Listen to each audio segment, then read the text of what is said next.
नमस्कार दोस्तों, स्वागत है आप सभी का एक बार फिर से हमारे इस चैनल गरुड़ धर्मर्थ पर। दोस्तों, अगर आप अपनी लाइफ में कुछ नया सीखना चाहते हैं तो चैनल को सब्सक्राइब जरूर कर लें। दोस्तों, इस संसार में कोई भी ऐसा प्राणी नहीं होगा जो धन की इच्छा ना रखता हो। हर कोई यही चाहत रखता है कि उसके पास इतना सारा धन हो कि वो उससे अपनी सभी इच्छाएं पूर्ण कर सके। यदि बहुत सारा नहीं तो कम से कम इतना धन हो ही कि वो अपना गुजारा कर सके। धन को प्राप्त के लिए कुछ लोग सही राह चुनते हैं और वे धन पाने के लिए कड़ी मेहनत करते हैं, परंतु कुछ लोग छलकपट का सहारा लेकर अतिशीघ्र धन कमाने की कामना करते हैं। दूसरी तरफ कुछ लोग ऐसे भी होते हैं जिनके पास पैसे ज्यादा दिन तक नहीं टिक पाते। कभी कभार जिंदगी में कुछ ऐसी मुसीबतें आ जाती हैं, ऐसी परेशानियों का सामना हमें करना पड़ता है, नामुमकिन सा ही लगता है। इन परिस्थितियों में गजेंद्र मोक्ष का पाठ सर्वश्रेष्ठ फलदायी है। इससे कर्ज पितृ दोष से भी मुक्ति मिलती है। तो आइए सुनते हैं गजेंद्र मोक्ष स्तोत्र हिंदी में। लेकिन दोस्तों, उससे पहले आपसे रिक्वेस्ट करते हैं कि वीडियो को लाइक जरूर करिएगा, दोस्तों को शेयर कर दीजिएगा, और अगर आपने अभी तक चैनल को सब्सक्राइब नहीं किया है तो चैनल को सब्सक्राइब करके घंटी वाले बटन को जरूर दबा दें। श्री सुखदेव जी ने कहा, बुद्धि के द्वारा पिछले अध्याय में वर्णित रीति से निश्चय करके तथा मन को हृदय देश में स्थिर करके वो अपने पूर्वजन्म में सीखकर कंठस्थ किए हुए सर्वश्रेष्ठ एवं बार बार दोहराने योग्य निम्नलिखित स्तोत्र का मन ही मन पाठ करने लगा। गजराज ने मन ही मन कहा, जिनके प्रवेश करने पर ये जड़ शरीर और मन आदि भी चेतन बन जाते हैं। ओम शब्द के द्वारा लक्षित तथा संपूर्ण न शरीरों में प्रकृति एवं पुरुष रूप से प्रविष्ट हुए उन सर्वसमर्थ परमेश्वर को हम मन ही मन नमन करते हैं, जिनके सहारे विश्व टीका है, जिनसे ये निकला है, जिन्होंने इसकी रचना की है और जो स्वयं ही इसके रूप में प्रकट है, फिर भी जो इस दृश्य जगत से एवं उसकी कारण भूता प्रकृति से सर्वथा परे एवं श्रेष्ठ है। उन अपने ही आप बिना किसी कारण के बने हुए भगवान की मैं शरण लेता हूँ, अपनी संकल्प शक्ति के द्वारा अपने ही स्वरूप में रचे हुए और इसीलिए सृष्टि काल में प्रकट और प्रलय काल में उसी प्रकार अप्रकट रहने वाले इस प्रसिद्ध कार्यकरण रूप जगत को जो अकुंठी दृष्टि होने के कारण साक्षी भाव से देखते रहते हैं, उनसे अलिप्त नहीं होते वे चक्षु आदि प्रकाशकों के भी परम प्रकाशक प्रभु मेरी रक्षा करें। समय के प्रवाह से संपूर्ण लोकों में ब्रह्मा आदि लोकोपालों के पंचभूतों में प्रवेश कर जाने पर तथा पंचभूतों से लेकर महत्व पर्यंत संपूर्ण कारणों के उनकी परम करुणा रूप प्रकृति में लीन हो जाने पर उस समय दुर्गे अपार अंधकार रूप प्रकृति ही बच रही थी। उस अंधकार के परे अपने परमधाम में जो सर्वव्यापक भगवान सब और प्रकाशित रहते हैं, वे प्रभु मेरी रक्षा करें। भिन्न भिन्न रूपों में नाट्य करने वाले अभिनेता के वास्तविक स्वरूप को जिस प्रकार साधारण दर्शक नहीं जान पाते, उसी प्रकार सत्वप्रधान देवता अथवा ऋषि भी जिनके स्वरूप को नहीं जानते, फिर दूसरा साधारण जीव कौन है जो जान सकता है अथवा वर्णन कर सकता है। वे दुर्गम चरित्र वाले प्रभु मेरी रक्षा करें। आसक्ति से सर्वथा छूटे हुए संपूर्ण प्राणियों में आत्मबुद्धि रखने वाले सबके अकारण हितैषी एवं अतिशय साधु स्वभाव मुनिगण, जिनके परम मंगलमय स्वरूप का साक्षात्कार करने की इच्छा से वन में रहकर अखंड ब्रह्मचर्य यह आदि अलौकिक व्रतों का पालन करते हैं, वे प्रभु ही मेरी गति है। जिनका हमारी तरह कर्मवश ना तो जन्म होता है और ना जिन अहंकार प्रेरित कर्म ही होते हैं, जिनके निर्गुण स्वरूप का ना तो कोई नाम है ना रूप है, फिर भी जो समय अनुसार जगत की सृष्टि एवं प्रलय के लिए स्वेच्छा से जन्म आदि को स्वीकार करते हैं, उन अनंत शक्ति संपन्न परब्रह्म परमेश्वर को नमस्कार है। उन प्राकृत आकार रहित एवं अनेकों आकार वाले अद्भुत कर्मा भगवान को बार बार नमस्कार है। स्वयं प्रकाश एवं सबके साक्षी परमात्मा को नमस्कार है। प्रभु को जो मन वाणी एवं चित्त वृत्तियों से भी सर्वथा परे हैं, बार बार नमस्कार है। विवेकी पुरुष के द्वारा सत्वगुण विशेष निवृत्ति धर्म के आचरण से प्राप्त होने योग्य मोक्ष सुख देने वाले तथा मोक्ष सुख की अनुभूति रूप प्रभु को नमस्कार है। सत्वगुण को स्वीकार करके शांत, रजोगुण को स्वीकार करके घोर एवं तमोगुण को स्वीकार करके मूल से प्रतीत होने वाले भेद रहित सदा संभाव में स्थित ज्ञानघन प्रभु को नमस्कार है। शरीर समुदाय रूप संपूर्ण पिंडों के ज्ञाता सबके स्वामी एवं साक्षी रूप आपको नमस्कार है। सबके अंतर्यामी प्रकृति के भी परम कारण किंतु स्वयं कारण रहित प्रभु को नमस्कार है। संपूर्ण इंद्रियों एवं उनके विषयों के ज्ञाता, समस्त प्रतीतियों के कारण रूप, संपूर्ण जड़ प्रपंच एवं सबकी मूलभूता अविद्या के द्वारा सूचित होने वाले तथा संपूर्ण विषयों में अविद्या रूप से भासने वाले आपको नमस्कार है। सबके कारण किंतु स्वयं कारण रहित तथा कारण होने पर भी परिणाम रहित होने के कारण अन्य कारणों से विलक्षण कारण आपको बारंबार नमस्कार है।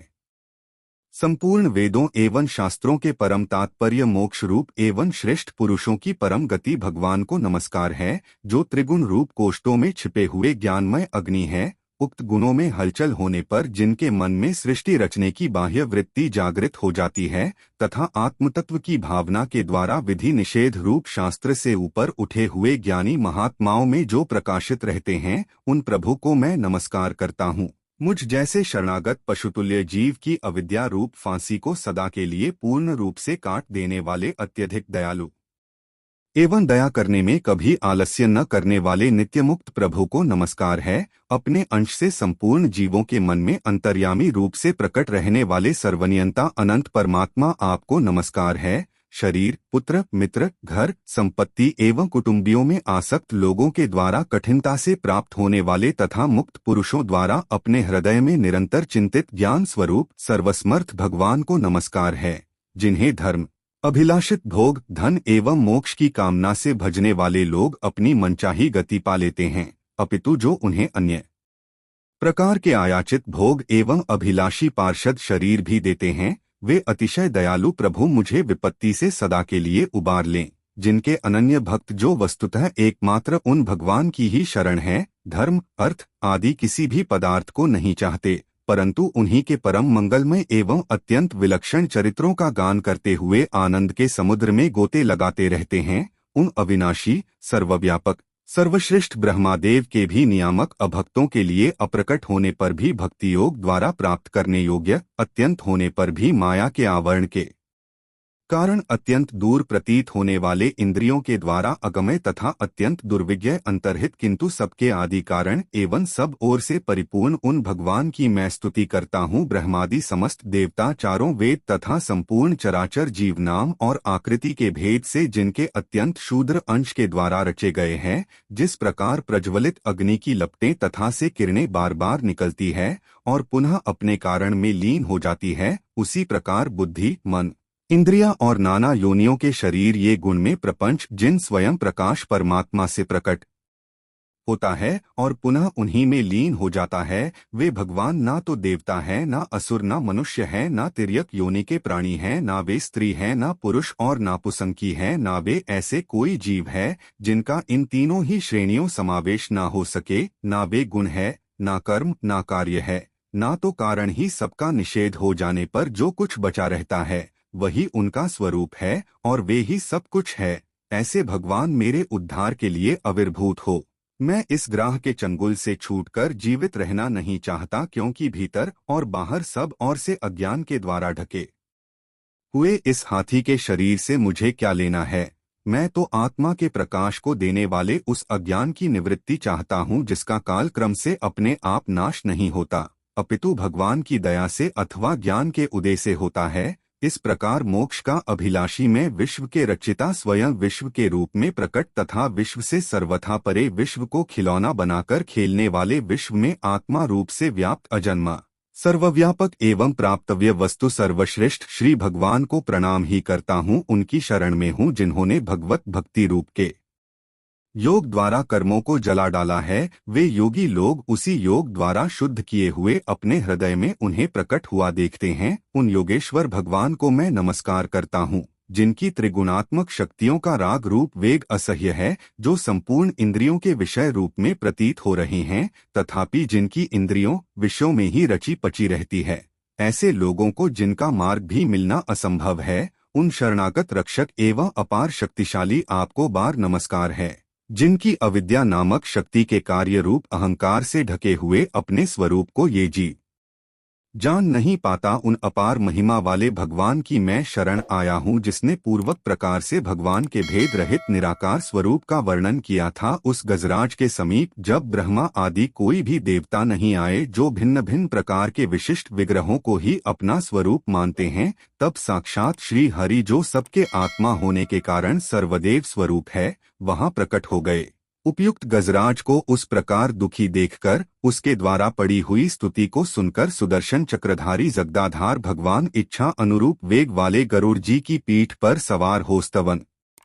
करते हुए देवताओं के साथ तत्काल उस स्थान पर पहुंच गए जहां वो हाथी था। सरोवर के भीतर महाबली ग्राहक के द्वारा पकड़े जाने पर दुखी हुए उस हाथी ने आकाश में गरुड़ की पीठ पर चक्र को उठा भगवान श्री हरि को देखकर अपनी सुंड को, जिसमें उसने पूजा के लिए कमल का एक फूल ले रखा था, ऊपर उठाया और बड़ी ही कठिनता से सर्व पूज्य भगवान नारायण, आपको प्रणाम है, ये वाक्य कहा। उसे पीड़ित देखकर अजन्मा श्री हरि एकाएक गरुड़ को छोड़कर नीचे झील पर उतर आए। वे दया से प्रेरित होकर ग्रह सहित उस गजराज को तत्काल झील से बाहर निकल आए और देवताओं के देखते देखते चक्र से उस ग्रह मोह चिरकर उसके चंगुल से हाथी को उबार लिया। तो दोस्तों, ये था गजेंद्र मोक्ष स्तोत्र हिंदी में भावार्थ। आज के लिए बस इतना ही, लेकिन जाने से पहले अगर वीडियो अच्छा लगा हो तो एक लाइक अवश्य कर दें और चैनल को सब्सक्राइब कर लें। वीडियो के अंत तक बने रहने के लिए आप सभी का बहुत बहुत धन्यवाद दोस्तों।